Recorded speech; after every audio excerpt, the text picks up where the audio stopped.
he is. I wanted to race him, but I decided not to do it. Your message to Volodymyr Putin after your meeting with Volodymyr Zelensky, and how did that meeting go? I think the meeting went well. We'll see what happens over the next few days. We'll probably learn a lot. I was very disappointed that missiles were flying by Russia, but that missiles were flying. Very disappointing. We'll see how it goes. On the Iran situation, I think we're doing very well. I think a deal's going to be made there. That's going to happen. Pretty sure it's going to happen. We'll have something without having to start dropping bombs all over the place. Trust President Putin? Say it again. You trust President Putin? You know, in about 2 weeks.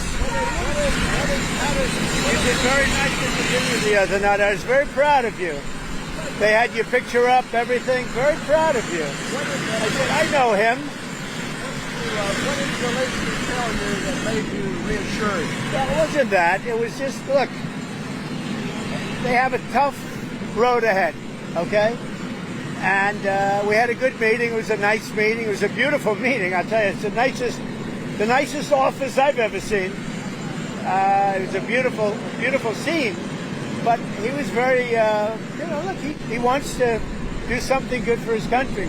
Thinks he's doing a good job, and he's working hard. We'll see what happens. It's a very complicated deal. What did he tell you, Mr. President? He told me that he needs more weapons, but he's been saying that for 3 years, He needs more weapons, and we're going to see what happens. I want to see what happens with respect to Russia.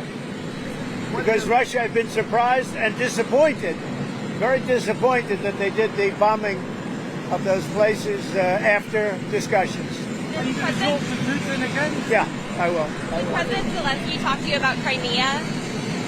Well, he did, very briefly, but Crimea was given away by Barack Hussein Obama and by Biden.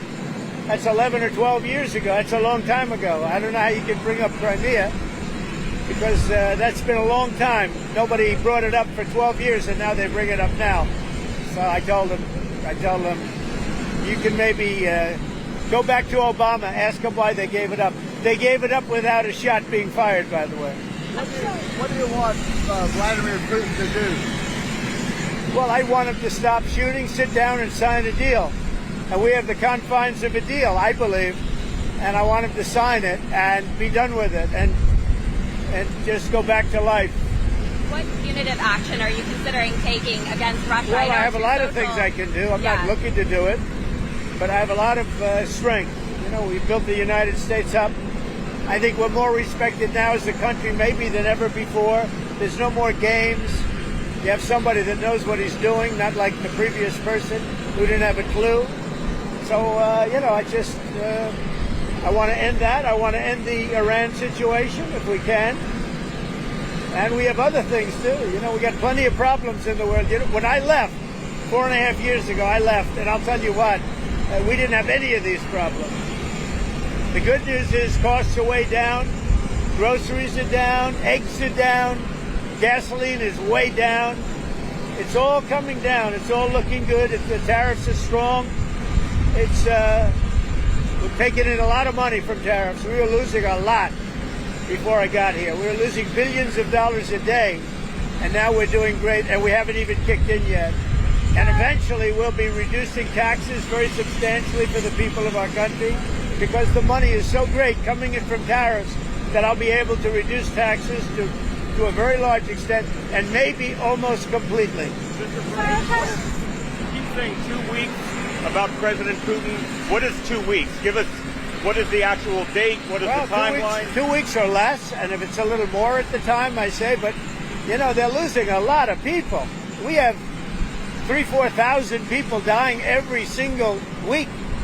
That's a lot of people to lose. You can imagine parents waving from Ukraine and from Russia, waving to their son as he leaves, and a week later he's dead on a battlefield, all carved up and chopped up. I've seen it. I see the satellite pictures. They're horrible. They're horrible. I would say it can't get any worse. Body parts laying all over. I don't even like looking at them. Body parts laying all over fields. What are they doing? It would have never started if I were president. Is your relationship with President Zelensky better now than things were in the But Oval look, Office? it was never bad. We had a little dispute because I disagreed with something he said, and the cameras were rolling, and that was okay with me. But we had a dispute. But look, he's in a tough situation, a very tough situation. He's fighting a much bigger force, much bigger, and that force has not been very distinguished. You know, it's been a lot tougher than they thought, but it helped them when we gave them $350 billion worth of weapons or cash. Is Zelensky ready to give up Crimea, do you think, Mr. President? Oh, I think so, yeah. Look, Crimea was 12 years ago.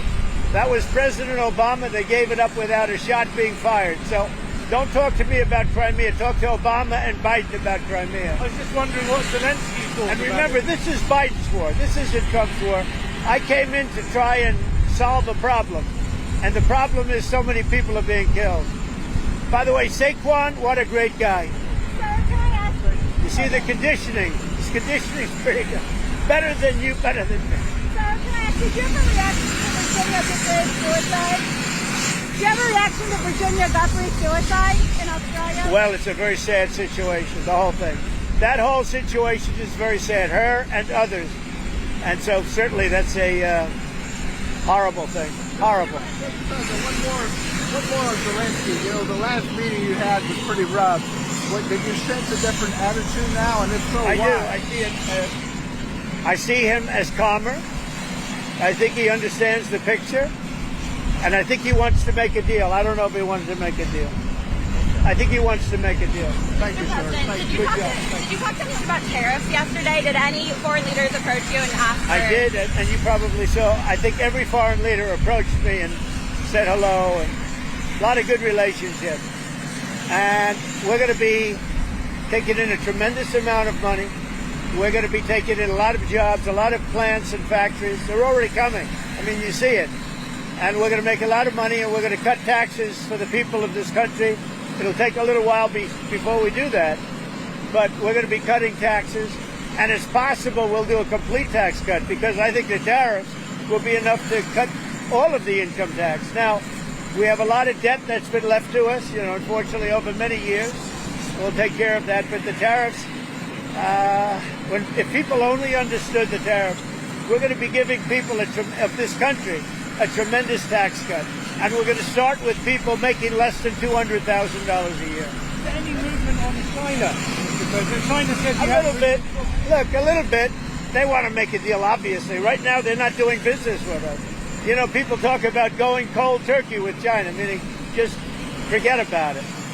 We were losing hundreds of billions of dollars a year with China, and now they're not doing any business with us, you know, not because of them, because of me. Because at 145%, you can't do business. But something's going to happen that's going to be positive. Did you and the First Lady have a nice birthday dinner on the We had a great dinner. She's a great First Lady. People loved her. And the funeral was beautiful. It was a beautiful funeral. As funerals go, it was a beautiful funeral. President, the Wisconsin judge is being prosecuted by the FBI for sheltering someone that ICE was trying to detain. Do you have any thoughts about that Wisconsin judge? Well, I think it's horrible. I think the whole thing is horrible with judges, with what's going on, and they shouldn't be doing that. That's very dangerous territory.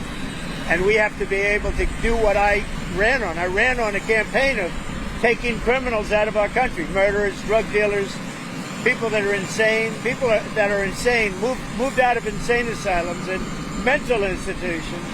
These are insane people. And I won on the fact that we're going to be doing this.